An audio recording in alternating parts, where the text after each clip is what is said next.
Welcome to Byte-Sized Techs, where we blend casual conversations with insightful discussions on the latest in technology and gadgets. Okay, but let's dive into this week's tech news. We've got Apple shaking things up, Elon Musk making moves, and even quantum computing making headlines. Absolutely, there's a lot to cover, and some of it might surprise you, especially when it comes to Apple. They're known for their premium pricing, but this new iPhone release is definitely turning heads with its lower price point. Yeah, I saw that $599. That's practically unheard of for a new iPhone these days. So what's the catch? Did you skip on features to hit that price? Not really. They actually managed to pack in a lot of the essentials, a decent-sized 6.1-inch display, Face ID for security USB-C charging finally, and even fast charging capabilities. It seems like they're aiming to provide a solid user experience without breaking the bank. So it's like they're trying to appeal to a wider audience, maybe those who haven't upgraded in a while or those who are tempted by some of the more affordable Android options out there. Exactly. Apple's iPhone sales have been plateauing recently, and this could be a strategic move to recapture market share, especially in emerging markets where price sensitivity is a major factor. Makes sense, but what about the AI angle? Every new gadget these days seems to have some AI sprinkled in. What's the story with this budget iPhone? Well, they haven't skimped on that either. This iPhone runs on the A18 chip, which supports both on-device AI processing and cloud-based AI integration. So you'll still be able to use those popular AI apps, think ChatGPT image generators, personalized assistants, all from this more affordable device. That's pretty impressive. It seems like Apple's trying to make AI accessible to everyone, not just those willing to shell out top dollar for their flagship models. And speaking of shaking things up, let's talk about Elon Musk. His companies have been on a roll since the last election. Tesla's valuation is over $1 trillion now. Yeah, it's pretty remarkable, but if you look closer, investor confidence seems to be driven by more than just Tesla's electric cars. They're buying into Musk's broader vision, his ambitious plans for AI robotics, and even space exploration through SpaceX. It's like they're betting on the future he's trying to build. And let's not forget about X, formerly known as Twitter. They're reportedly developing a ChatGPT competitor, which could shake up the AI landscape even further. Plus, the platform's evolving role in media, particularly its appeal to conservative voices, is making waves and raising important questions about the future of online discourse. It's definitely a fascinating case study in how technology can disrupt established industries and influence social and political trends. Absolutely, but let's shift gears now to something that's been on the horizon for a while, but seems to be finally gaining momentum: quantum computing. It's a topic that always sounds super futuristic, but it feels like things are getting real now, with tech giants like Microsoft and Google vying for leadership in this space. It's a bit like the early days of the internet where the potential was immense, but the technology was still in its infancy. And just like the internet revolutionized how we communicate and access information, quantum computing has the potential to transform entire industries from medicine to materials science. Okay, so for those of us who aren't physics PhDs, can you break down what makes quantum computing so different and why it's such a big deal? Sure, at its core, quantum computing leverages the principles of quantum mechanics, think superposition and entanglement, to perform calculations in a fundamentally different way than traditional computers. Imagine being able to explore multiple possibilities simultaneously instead of one at a time. That's the power of quantum computing. Wow, that's mind-blowing. It's like having a supercomputer that can explore every possible solution at once. But how does that translate into real-world applications? Well, think about drug discovery. Imagine being able to simulate the interactions of millions of molecules to design new drugs with unprecedented precision, or developing new materials with specific properties like self-healing polymers that can repair themselves, or catalysts that can break down harmful pollutants. That sounds like something straight out of a sci-fi movie. It does, doesn't it? But the potential is very real, and companies like Microsoft are taking different approaches to make this a reality. They're focusing on building error-resistant, scalable quantum chips that can fit in the palm of your hand. Unlike Google, which seems to be prioritizing a higher qubit count with their Willow chip. So it's a race to see who can crack the code and bring this revolutionary technology to the masses. But while the tech world is buzzing with these innovations, there's also a sense of uncertainty in the market. Right? I'm hearing a lot about late-stage startups putting their IPO plans on hold. Yeah, that's a trend we're seeing across the board. It's a tough environment for companies considering going public right now. The market is volatile, investor sentiment is cautious, and economic uncertainties are looming large. So it's like everyone taking a pause, waiting to see how things play out before making any big moves. But what does this mean for these startups? How are they staying afloat without the influx of cash from an IPO? They're having to get creative, that's for sure. They're focusing on strengthening their business fundamentals, demonstrating strong revenue growth, and carefully managing their cash reserves.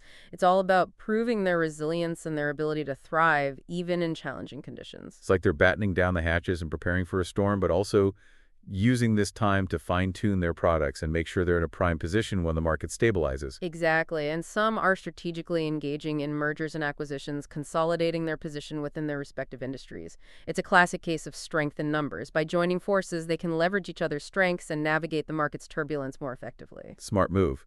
But even as they focus on internal growth and stability, they can't ignore the external forces shaping the tech landscape like those tariffs we were discussing earlier. Absolutely. Tariffs have the potential to disrupt global supply chains, impact manufacturing costs, and even influence the pace of innovation. And they're not just a concern for American companies. The global tech sector is interconnected, so any shifts in trade policy can have ripple effects worldwide. It's like a complex game of chess with governments and corporations making strategic moves that affect the entire board. And one of the most powerful pieces on that board is artificial intelligence. You're absolutely right. AI is rapidly transforming industries, but it also comes with its own set of risks and ethical dilemmas. We're talking about the potential for bias in algorithms, the spread of misinformation, and even concerns about AI being used for malicious purposes. It's like a powerful tool that can be used for good or evil, depending on who's wielding it. That's a sobering thought. It seems like we're at a crossroads with technology advancing at an unprecedented pace and the world grappling with how to harness its power responsibly. Exactly, and that's what makes this such a fascinating time to be following the tech industry. There's so much potential for progress and innovation, but also a need for careful consideration of the ethical and societal implications of these advancements. It's definitely a lot to digest, but that's what we're here for on Bite-Sized Tech, right? To break down these complex issues into bite-sized pieces and help our listeners make sense of it all. Absolutely, and hopefully spark some interesting conversations along the way. Well said. We've covered a lot of ground today, from Apple's budget-friendly iPhone to the quantum revolution and the challenges of navigating market uncertainty, but we're not done yet.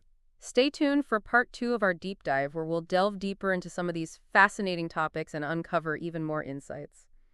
And we're back. It's interesting to think about how quantum computing is going to integrate into our lives. Unlike AI, which has already found its way into our smartphones and homes, quantum computing feels different. Right? It's hard to imagine having a quantum chip in my laptop anytime soon. It feels more like something that would live in a high-tech lab somewhere, not in our everyday devices. That's a pretty accurate assessment. It's more likely that we'll access the power of quantum computing through the cloud. Think of it as a specialized resource like a superpower server that researchers and companies can tap into to solve those really complex problems that are beyond the capabilities of even the most powerful classical computers. So it's more about augmenting our existing computing infrastructure than replacing it altogether. It's like having a secret weapon in your arsenal that you can call upon when you need to tackle those really tough challenges. Exactly. And Microsoft, with its Azure cloud platform, is particularly well positioned to make quantum computing more accessible and scalable. They're building the infrastructure to make it easier for developers and researchers to harness the power of quantum computation without having to build and maintain their own quantum computers. That makes a lot of sense. It's like democratizing access to this revolutionary technology. And speaking of revolutionizing technology, we can't leave out Elon Musk.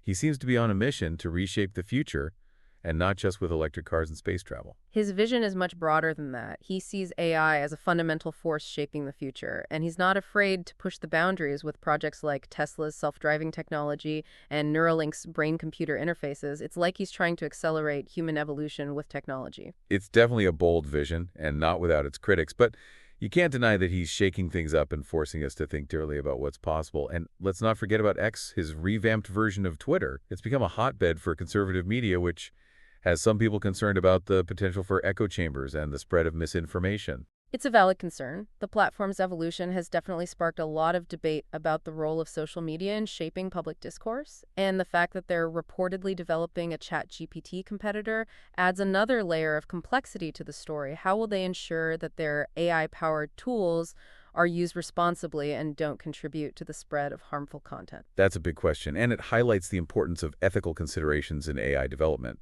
While Musk is busy disrupting industries and building the future, he envisions many late-stage startups are facing a different kind of challenge navigating market uncertainty. Right. It's a tough time for companies considering an IPO. The market is unpredictable, investors are hesitant, and the economic outlook is hazy. It's like trying to sail a ship through uncharted waters with a faulty compass. So instead of rushing into the choppy waters of the public market, many companies are choosing to stay private for longer. It's like they're waiting for the storm to pass and the seas to calm before setting sail. Exactly. They're focusing on strengthening their business fundamentals, proving their profitability, and demonstrating their resilience. It's about weathering the storm and emerging stronger on the other side. But staying private isn't without its challenges. right? They still need to secure funding, keep their teams motivated, and continue innovating. Absolutely. It requires careful financial management, strategic partnerships, and a clear vision for the future. Some are even exploring mergers and acquisitions, combining forces with other companies to create a more robust entity that can weather the economic storms. It's like banding together for survival, leveraging collective strengths to navigate a challenging environment. But even as these companies focus on internal strategies, they can't ignore the external forces shaping the tech landscape.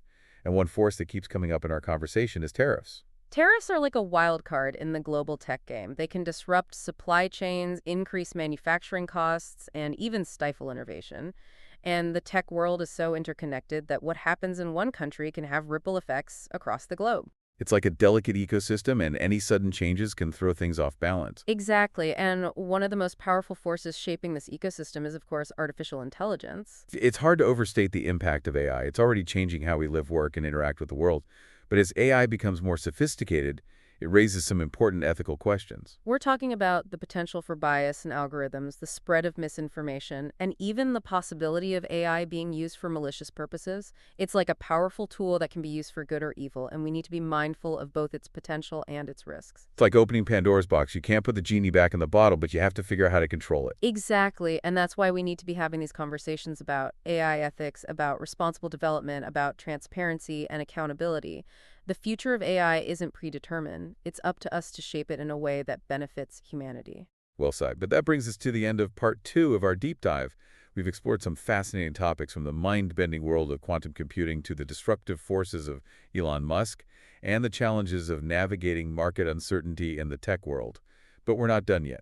In part 3, we'll wrap up our discussion with some final thoughts over how to navigate this ever-changing tech landscape and what it all means for you, so stay tuned. And we're back for the final part of our deep dive this week. Lots to unpack still, I think. Yeah, for sure. So much going on in tech these days, it can be hard to even know where to start. I hear that. So let's try to tie it all together for our listeners today. We talked about Apple's new iPhone, the race for quantum supremacy, Elon Musk's big plans, and even those market headwinds companies are facing with IPOs. But if we had to pick one big thing, one big takeaway from all of this, what would you say it is? That's a tough one, but I think I'd have to go with the growing importance of, well, navigating complexity. Navigating complexity, huh? That sounds kind of well complex. It is. The tech landscape is changing faster than ever, and the lines between different technologies are blurring. AI is becoming more powerful, and pervasive quantum computing is starting to make its way out of the lab and into the real world, and the global economy is facing unprecedented challenges. It's a lot to keep up with. Yeah, for sure. So how do we even begin to navigate all of this? How do we make sense of it all? Well, I think the first step is to be curious. Ask questions. Don't be afraid to dive into topics that seem complicated or intimidating. There are so many resources available, online articles, videos, podcasts like this one, that can break down complex concepts into bite-sized pieces. Right. And I think it's also important to be critical of the information we consume.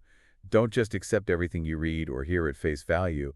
Look for different perspectives, consider the source, and be willing to challenge your own assumptions. Absolutely. And I think it's also crucial to be adaptable. The tech world is constantly evolving, so the skills you need to thrive in this environment are also changing. Be open to learning new things, embrace change, and don't be afraid to step outside your comfort zone. Well said. So as we wrap up this deep dive into the world of tech, I think the big message here is that the future is exciting, it's challenging, and it's ultimately in our hands. Yeah, that's right. Stay curious, stay informed, and stay engaged. And who knows, maybe you'll be the one shaping the next wave of innovation. Thanks for tuning in to Bite-Sized Tech. If you enjoyed the episode, like, comment, share, and subscribe for more fun tech discussions.